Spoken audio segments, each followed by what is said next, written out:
बंद पाकिटात असलेले काही कागद त्यांना ते फोडून पाहिजेत.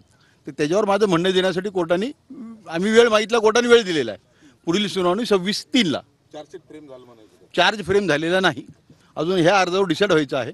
मग पुढची स्टेप ते असतील ना, आता बघू ना. ते आता सगळं पुढच्या तारखेला डिसाईड होईल. ते पूर्ण चार्जशीट आहे ना माझ्याकडे आहे, कोर्टात ते आहे. ह्या अर्जावर आम्ही विस्तृत स्वरूपात से देऊ, ह्याच्यावर कोर्ट ऑर्डर करेल, मग त्याचा कंप्लेंट होईल. तपासी अधिकारी आज गैरहजर होते. आज त्यांची काही अडचण आहे का? त्यांची हजेरीची आवश्यकता नाही. आज चार्ज फ्रेम हो, पहिल्या तारखेला ह्या कंप्लेंट राहिला ना, मग चार्ज होईल.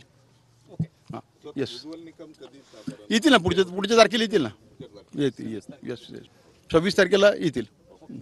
येस.